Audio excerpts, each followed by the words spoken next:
嗨，我是电商 Tony 陈。电商情报站这个系列，我们会比较深入的去分析电商市场，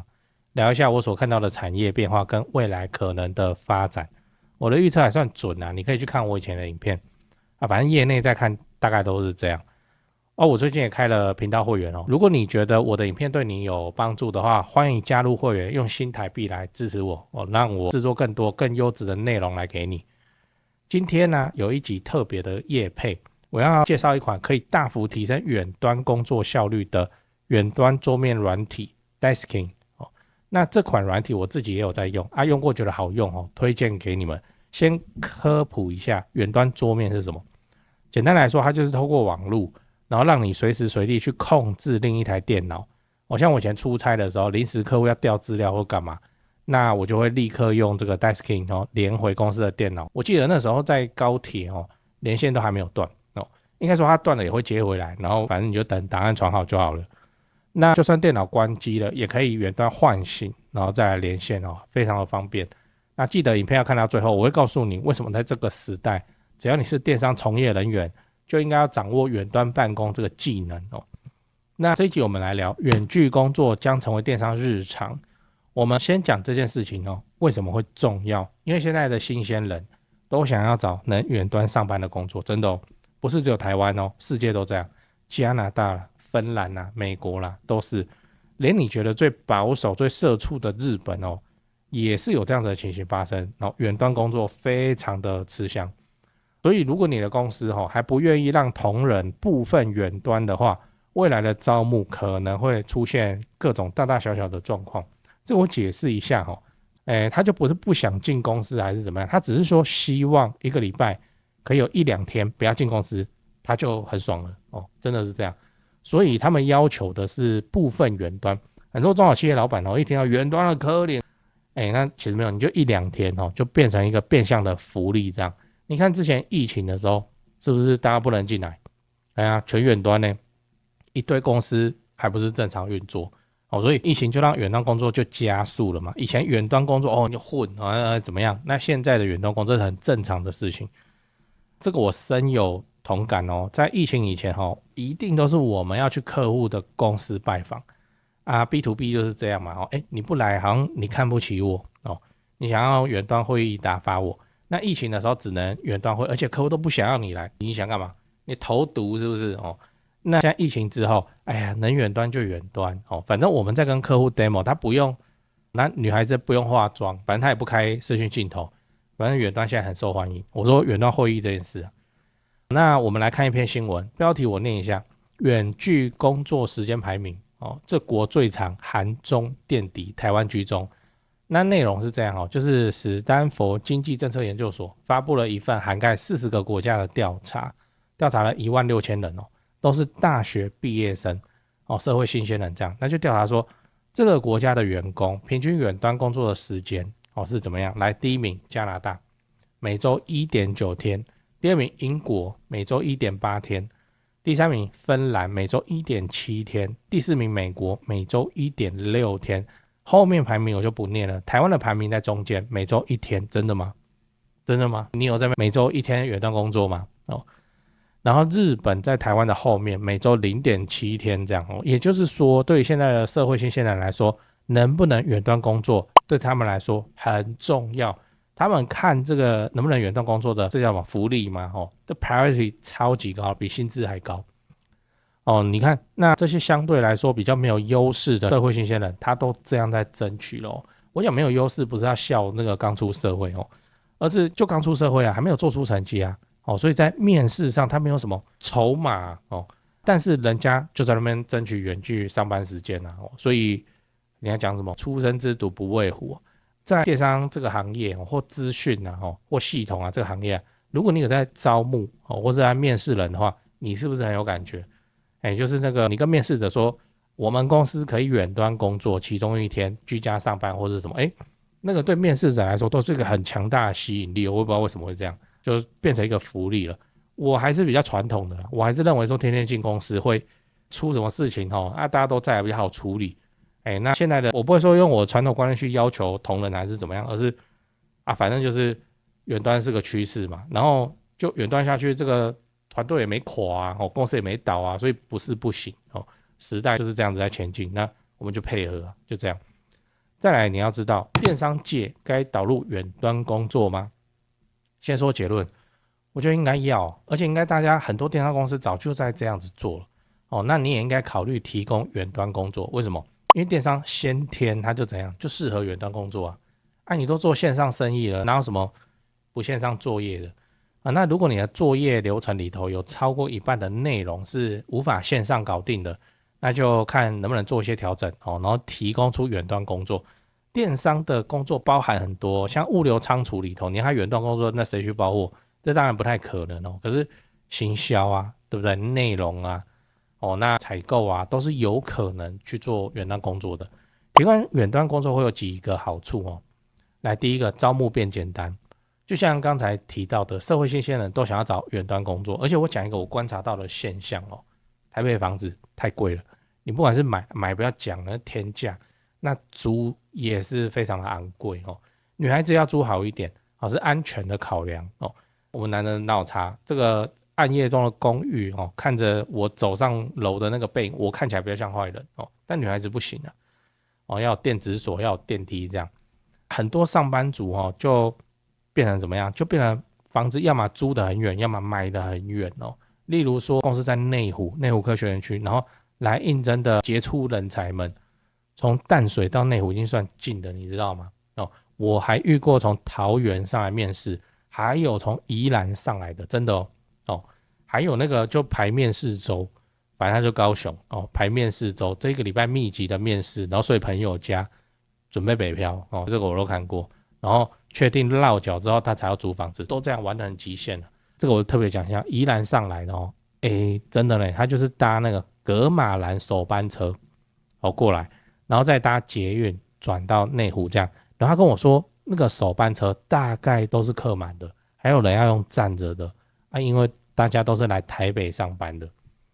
就这样。我有一次出差到宜兰，我印象很深刻因为要赶，我也不知道为什么客户约那么早，早上9点，然后变成我们台北过去就要早上，反正我超早就起来了我大概是搭首班车去那我到了那个宜兰以后，哇，往台北的班车人真的很多真的很多，不是说这观光时间有人而已，火车从宜兰通勤到台北来上下班，好像已经是个就我们觉得不可思议，可是真的有人这样子在生活。好，扯远了我们讲回来。他们也不是说没有想要找附近的工作，就找不到嘛。台北市台北盆地里头才提供得了这些工作，符合他技能的嘛。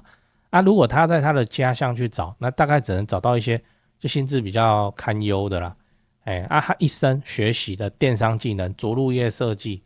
要干嘛？对不对？结果跑去餐厅，那好像不太对，很可惜啊。那所以，如果你可以让这些身上有技能的人怎样远端工作，他们一生的才华为你所用，这是真的你可以用远端工作去捞到杰出的人才，反正他就喜欢在家乡。很多这个远端工作真是很多故事因为我面试非常多人，不是说他就是想要在家里爽现在有这种我遇到的来面试的当然我在面试我也不会说我就是要来家里爽是吧？但是我听到很多故事他要照顾他爸爸妈妈那个爸爸在洗肾，然后怎么样就离不开，那变成说恳求一个远端工作机会，很多啦很多人有那个离不开的理由。那如果公司能够提供，那 OK 啊杰出的人才走在乡下地方，他也可以拿那个台北的薪水，然后远端工作，然后绩效只要有达成的话都没有什么问题，你知道那所以当你提供远端工作，他又有一些不得不的理由，那他就只能选你了这是有机会去捞到杰出人才的，我说的是真的第二，不用加薪就能激励员工，这也不是我乱讲你看这张截图，照顾 Podcast 的听众，我来把它念一下。哈佛商学院教授针对近1400名美国科技业员工，平均年龄为32岁，工作经验约7年。刚刚是社会新鲜人，现在是这个工作经验的这个老人平均工作年薪总和为239000美元，平均甚至愿意接受高达25%的减薪，以换取完全或部分的远距工作。就是说远距工作，人家薪资来打个75折，他 OK， 你算一下你薪资打75折，让你远端你要不要？普通员工认为远距工作等于加薪8%左右所以远距工作待在家里真的有天然魅力。你看就算你不加薪，你只是给他们远距工作，他们的体感就好爽，就是加薪8%的意思。然后甚至有人愿意用减薪来去做远端的工作，可能就像我前面的例子，真的要照顾爸爸妈妈或是什么小孩还小之类的。当然我不是叫你去什么减人家薪水还是怎么样你可能会上新闻，而是说提供一个远距工作的优点的选项，那员工就会很开心了就这样。第三，大量降低公司开销，那就是办公空间，让你能够招募更多的员工，然后你还可以省略掉各种有的没的杂支、人气的电费跟那个临时柜。那像我有认识的老板，本来在疫情前准备扩编，然后要换办公室，都签约了，遇到疫情，政府规定居家或分流上班，就发现说这个公司好像很大间真的不用那么多人来，行销部或是业务部的人自己线上会议开一开就好，真的有需要再叫主管来开会，或是有一些必须要到公司的人到岗就可以了，比方说财务岗财务这个岗位的他就必须来嘛他弄一些文件或是什么都是机密资讯，他就必须来，然后人资也要大概就是这样其他远距工作真的不会怎么样反正就是 KPI 或 OKR 你就这样要求下去有达成其实就可以了。所以在疫情结束以后他们的办公室只有剩下偏行政类的同事才会每天进公司，什么 HR 收发会计这种的就待在公司，然后其他人一个礼拜来2天会来开周会啦进会议室开就好，然后进会议室开还没有椅子有一些人还没有，不是歧视他们，是这个会开得很快，然后就集合完之后又撒出去就是这样。那更大间的办公室要干嘛就没干嘛公司一样可以活得很好。那现在他也的确成功扩编了，就是他公司人数跟他租的办公室的大小明显不符 OK 这样是 OK 的。最后你要知道该怎么减少远距上班的阻力，最后我们来讲怎么减少远端上班的阻力。如果你看了我的分享以后也想要推动这个远端工作，我未看先猜你会遇到一些问题，例如说你们公司的电商网站或 ERP 系统就写死了，只能固定某些 IP 登录，这是真的白名单因为怕被盗账号怕什么诈骗有的没的，所以它就是公司的几台电脑固定 IP 才能够登录就这样又或是说临时有同事要用某个系统功能，但他是电脑白痴，然后怎么教不会你又没办法随时在他身边协助等等，这种情况都会严重的降低你的工作效率。那你要改善这些问题就要需要一款即使不在同事身边还是能够及时沟通并快速解决问题的工具，也就是我今天要推荐给你的超好用的远端桌面软体 Desking 那就是 DESK 桌子嘛，然后 IN 这样Desking。 那先简单介绍一下 Desking 有多方便跟它的使用情境。就 Desking 它跨系统 Windows 电脑 Mac 电脑手机的 iOS 跟 Android 通通都跨系统只要你的装置上下载安装，那你就可以这样子控来控去。再来是它跨设备，就什么手机控平板那平板控电脑手机控电脑电脑控手机这都可以穿插来穿插去，就能够随时随地的使用笔电手机或平板来连到家里或是公司的电脑。而且就算你使用的是 Desking 的免费版，也可以用在商业用途上。免费版它就让你管3台装置够了啦，我们一般人那也没有连线时长的限制，不会说连到一半就是什么跳广告或什么跳掉之类的。那就算你人在国外休假，也能够轻松的连上公司的电脑。那我先讲一下我使用下来感受到的几个优点，再讲我常用的使用情境给你参考。来，第一个优点，连线品质稳定，而且低延迟，真的很快真的很快呢。这个我八卦的时候好好讲延迟速度低于40毫秒，那基本就是延迟无感我知道这个说法不好理解我说数字，我换个说法，就是你戴蓝牙耳机，然后客户打赖给你那边讲电话，你是用耳机听这个的延迟大概是200到300毫秒之间，然后 Desking 是40毫秒。它的延迟速度只有这个1/5哦。所以如果你能接受戴蓝牙耳机讲赖的延迟速度的话，其实也还好，我们也感觉没什么延迟嘛。那对你来说，你用 Desking 来操作电脑的话，就不会觉得有延迟的问题。好，你看哦，假设我现在这库存要无限，很显然是错的嘛。实际数量已经点出来了，那我就要急着去改的话，就直接远端这个都比这个什么用手机登进去，然后边操作还要好用显示键盘，然后蛮扯的就是你可以远端去改人家输入法连这个东西都可以然后改好以后改成数字，看你要多少假设53个储存就储存了，很快现在就不怕超卖或是回客数或是什么这个平板可以直接实现这种等级的操作，不用一定要说就要把那个电脑打开来才有办法去处理可以做这样子的动作。第二个优点多种连线功能。Desking 有一个我觉得很特别的功能，叫做无人值守远控无人值守，只要你的电脑安装了 Desking， 就能随时随地去远端连线透过安全又方便的无人值守设定，就算电脑旁边没有人，也可以直接操作。无人值守远控提供2种登录方式，第一种是临时密码登录当你的电脑旁边有人时，你就可以用临时密码，你不要让人家看到来进行快速连线这样。那另一种则是自定密码登录，就算你的电脑旁边没有人，那你也可以透过事先设定好的密码就直接登录，而且去操控电脑。那我们先讲第一个登录方式的使用情境。你电脑旁边有人，你可能遇过，就是公司刚入职的时候，不是都会拿一台新的电脑，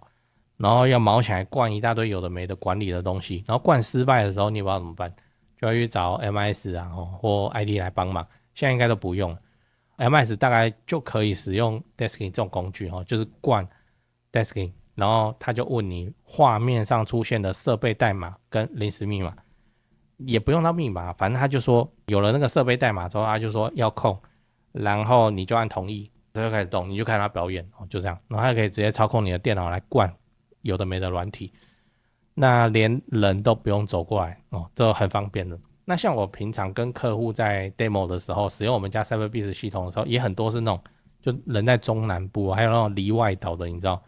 我会请他们先安装这种远端桌面软体，然后直接操作给他看，这样客户也都 OK。再来我们讲第二种登录方式的情境，就你的电脑旁边没有人的时候，可以直接透过安全密码就连上公司的电脑。例如说你在外面出差，然后你的老板临时跟你要什么资料，但是你公司电脑没有带出来那一样可以远端连线，然后直接把资料调出来给他看。又或者是遇到电商大促的时候，像接下来双11嘛，以前可能就要当天到公司蹲到1、2点确保活动都顺利进行然后 ERP 也要没有问题那个库存扣库什么的都正常，然后大家才回家。那你说为什么不回家开电脑就好就治安刚前面就讲过，就是这种 ERP 内部系统那或者是电商网站的后台里面都是会员资料，都是新鲜的个资那个流出去你的品牌就爆，所以通常都会锁只有公司的电脑，甚至还有编号这只有这几台电脑可以，反正就是固定的 IP 才能连得上这个后台，其他的 IP 一律把它挡掉，就变相的说你人就一定要出现在公司。那这种远端桌面的好处是什么？你用远端桌面你的 IP 不会变这是真的。资安坚持就不能开放外网来连进公司的内部系统，不然会被害怎样怎样的。所以很多人操盘手都只能够就躲在公司里面，然后超晚下班，等大促都没事他才敢回家这样。好，那安装了远端软体桌面软体以后就可以回家休息了，然后快到这个大促的时间的时候连到公司的电脑直接进行系统操作。另外如果你是在海外平台开店的话，或是有时候出国旅行要管理后台品牌官网后台，那 IP 的频繁变动也会导致什么？导致系统上认为你这个官网是怎样，你这个账号密码都对，但是 IP 一直跳来跳去，还跳到国外去，是不是看起来很像被攻击那都有这治安上的考量。那你用远端IP 是不会变的所以就可以很好的避免了治安上疑虑造成的不方便。第三个优点，轻松传输档案，很快呢，就在传档很快呢，就是你可以直接透过 Desking 抓远端档案，然后就不用说什么拜托你同事到你电脑上怎样又怎样，要转寄或是干嘛，不用，你就是直接开这个远端桌面抓就好。这都是我常用的功能。像我们现在人在外面要传大的影片档案的话，一样就按这，然后按档案传输嘛，传送档案然后选你的档案，这是影片档，这不是照片而已传到看要到桌面通常都先到桌面回去再整理嘛，好就好了。这 18M 呢就很快那我们直接假设在这边看，就是刚刚传进来的，你看一整支的影片档，高清就是摆摊的热闹情况今天销售的情况怎么样，这都可以第四个优点完善的安全性设定就很重要。远端电脑，因为公司的电脑通常会存很多机敏资料内部系统的东西，那个只要有谁外泄查出来，这个都是要究责的。因此在安全性一定会是使用上的优先考量。那 Desking 不仅提供隐私萤幕的功能，隐私萤幕像这样，就你启用以后，电脑另一端的人看不到你在怎么操作的能够有效的避免重要的资讯外泄。除此之外，你还能够进一步的调整连线的权限，透过黑名单、白名单的功能，设定哪些人可以连，哪些人不能连。这样一来就算公司有严格的资讯安全规范，也能够安心使用远端工具，不用担心安全风险。当然 Desking 还有很多其他实用的功能，像是将 iPad 变成电脑的延伸萤幕，或是开放远端录影的镜头等等。远端录影镜头就是说我可以去遥控一个 iPad， 可能放在家里位置先摆好，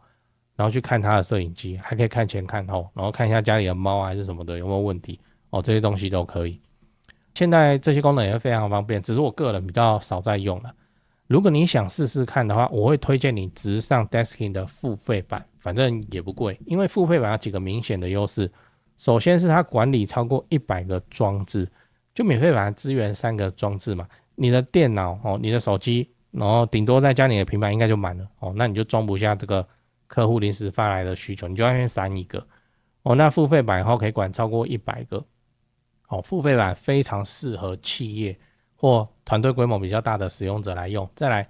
付费版在档案传输的速度上明显提升很多，尤其传送较大的档案或大量的资料的时候就快很多节省很多时间，而且画质跟连线的稳定度会好很多文字影像、影音付费版的体验是更清晰、更流畅这样。最重要的是，以 Desking 的收费标准来看，对比市面上其他同级的远端软体，功能丰富程度还是连线的品质 CP 值真的都非常的高。所以你既然你都要用了，你干嘛不用 CP 值高的？那现在 Desking 针对我们的频道观众有提供一个优惠只要你使用折扣码 TONYC 订阅 Desking 就打9折。我自己是认为很划算。如果你跟我一样会常出差，或是需要跟客户远端沟通，我真的是推荐你使用看看，让自己的工作更加顺畅。或是你自己是小公司的老板或 HR， 觉得现在员工很难招又怕这个远端工作之后你全部都是只在用 LINE 会出包还是怎么样，也可以试试看提供远端工作跟 Desking 的资源来当员工的福利，有几率招到那种 SSR 等级的人才，那也能提高公司的竞争力，从此就不用再担心同仁远距工作的效率问题让远端工作变得更顺畅，员工工作更开心，公司赚更多的钱。这样讲八卦讲八卦就是我这一行 B2B 啦我们一般是不会直接面对到消费者，我们都是面对到客户B2B 嘛 B2B B2C 这样。我们又是做系统的就要操作给客户看。然后 B2B 的业务有一个很重要的能力叫做解题。 B2C 还好， B2C 就是回答问题，比方说百货专柜小姐就回答像有优惠，大概就是这样，也没有我说的那么浅察言观色等等但我要表达的是 B2B 需要对自家产品跟产业有很深度的了解，你才能够去帮客户怎样解题，就不是说介绍人家就会买解题。那解题哦，我相信哦，如果你是 B to B 这个行业，你一定就很有感觉，就是鸡同鸭讲。我没有在骂客户还是怎么样哦，而是说客户说我一个什么什么东西怎么不能用，然后我们在 LINE 里面就什么什么什么什么，我们就要想办法去猜说他现在是遇到什么情况，他要点哪里可以解决。你想象一个场景哦，就是你教你老爸老妈哦，甚至再严峻一点，你教你的阿公阿嬷来用手机，我靠，他们教到生气，对不对？哦，反正你跟他讲什么，他就是找不到哦。那你又看不到画面，哦，慢慢讲到生气，然后生气之后就对骂，然后就怎么有没的，这个我都遇过，真的哦。我说没有，就在左边，就在左边怎么样？然后他说没有没有没有，我就是看不到什么啊，你来我们公司一趟啊，我靠，哎，就会变成这样。那只要有远端就可以解掉这个题目。远端是这样哦，你就直接请他安装，安装以后，请他给你那个设备嘛，那个都3位数的数字3组，很简单。然后你输入以后，你发起哦，你要去控他的电脑，他一个同意不同意，同意。然后这个 desk 还不错，它可以中间还可以打电话，不是说你就只有画面没声音这样哦，你可以边讲电话，就是直接按拨打，哦，那你就可以边操作他的电脑，然后边讲话，他讲话你也听得到，然后就看他表演哦，你就可以做一个什么东西叫线上解题，线上解题。那线上解题是这样哦，它除了这中间呢，你在控制他的电脑的时候，它可以语音通话，然后还可以什么马克笔划线、荧光笔划线都可以，就搞得跟远端家教一样。然后我自己哦特别的震惊的地方是，哦，它延迟真的是比古早我们大家都在用的远端叫 TeamViewer 嘛，对不对？快很多很多，真的是很多，几乎没有延迟的哦，还能够讲话。我个人认为哦，B to B 的业务非常适合用这个，真的是很适合用这个，因为 B to B 的业务很常需要怎样解题嘛，解题然后直接控制电脑，然后去帮客户说，没有，你看，你这里设定错了啦，来，我跟你讲一下哦，然后直接远端给他看，哦，他那个马克里面他可以圈起来，是被弄错，然后他讲话你也听得到，好，你讲话的话就他也听得到，就直接线上教学就对了，就比 Google Meet 哈，你 share 一下你的荧幕给我看，在哪里，在哪里，我要按哪里，你看到了吗？你看到吗？你说对来对去都不用哦，那你就直接远端，经过他的同意直接远端，而且全程是怎样？高清无码超低延迟，在他面前表演，还能够实时对话，应该也不会有什么什么个资问题，因为是他同意你来远端他的电脑的嘛，就直接解题进他后台解给他看，让他知道哪边设错了，这个折扣不能这样子设，你这样设反了哦，你这样子哦，你想要打7折，你现在是打3折的意思，然后怎样帮他检查帮他看。我个人认为这个远端工作哦，这个会大大解放 B to B 业务的战斗力。不然哦，电话讲一讲，赖几则截图，我也看不出来这到底是什么问题。下一句说，来，你来我们公司一趟，我靠，整天解题就饱了。所以远端哦，这个真的是，我要是以前哦，就有这种等级超低延迟的工具哦，这个我应该会轻松非常的多啊，不错啦 ，Desking。